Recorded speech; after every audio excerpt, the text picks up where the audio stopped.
Hello, I'm Marcus V. Calvert, and welcome to Tales Unlimited. A disturbing thought of the day. What if there's a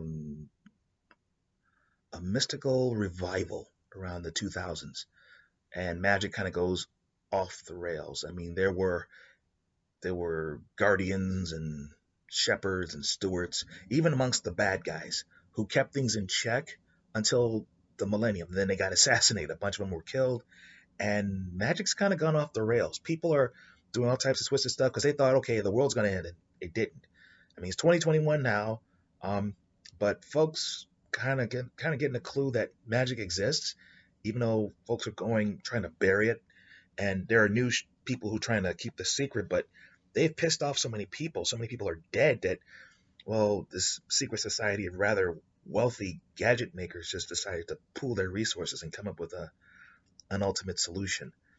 Their plan is simple: create a sort of Terminator for mystics, and they called it the Inquisitor. That was the Mark One.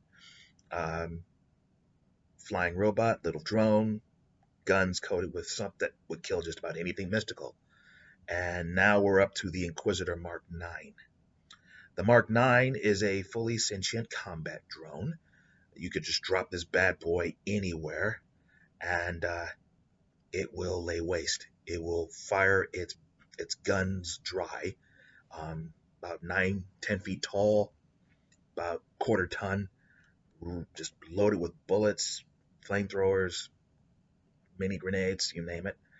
And if it's backed against the wall, facing capture, or there are just too many, like in an area, it will detonate its core, which is not exactly a straight nuclear explosion, more like a techno mystical explosion. Blast up front is enough to destroy the body and anything around, maybe enough to flatten a building, right? But the shockwave and fallout will destroy magic. Magic cannot flow through that area for about a year. So now they're, after using the Mark 9 and having so many of them go off and looking at the results, they're kind of intrigued. So they're thinking about creating, like skipping the next two marks and going to a Mark 12 to literally create a mystical nuke. Not even a drone, just drop a bomb over a city and boom, erase all magic, period, for like 100 years.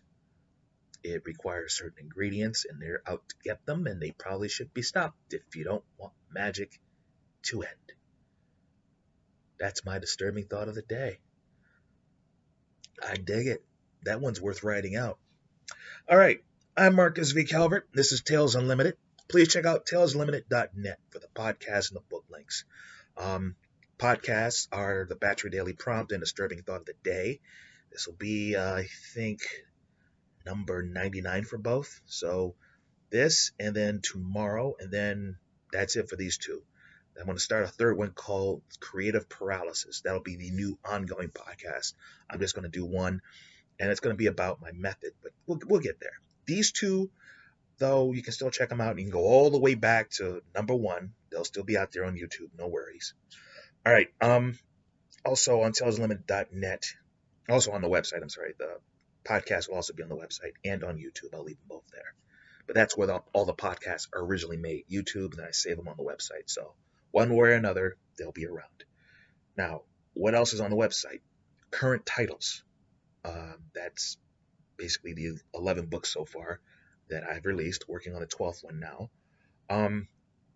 What are the series? Well, there are four. There's the Battery series, which is about a little bit of advice on how to write that first novel, along with 200 writing prompts, unusual writing prompts. There's a system in the mix of all this for anyone who's wasted years of their lives trying to write that first novel. Use the system, get your skills up, start writing books, start selling books, build your business, build your fan base. You can do all of this while writing your first novel. That's the juice. That's the glory of the Battery system, right? Then on top of that, 200 writing prompts. I mean, if you're a storyteller at any level, whether you're a GM on a Saturday night with no interest in being a writer, a short story writer, game designer, screenwriter, comic book writer, novelist who's done bestsellers, fine, have a look at it anyway, because 200 writing prompts in your hands, storytellers, twist however you want, feel free. Um, then there are two series. Think New School Twilight Zone, 25 stories to a book. The themes are unheroics about unlikely heroes saving the day. Like, what if the masked serial killer, like the Michael Myers or the Jason Voorhees guy, this dude is called Sledge Chain, and I won't tell you why. He's just come off a killing spree. I mean, he has blood, fresh blood on him, and he turns himself in to the police. And he's interviewed by a pair of detectives with a SWAT team behind the glass, guns raised, even though bullets don't really stop him so well. And he tells his story and why he's turning himself in and why he wants to save the day. And over in the Book of Schemes, which is the second series, think schemes, twisted, diabolical, strange. Well, around the time of the millennium, the dead start coming back to life to settle unfinished business. Sometimes it's benign, sometimes it's revenge based.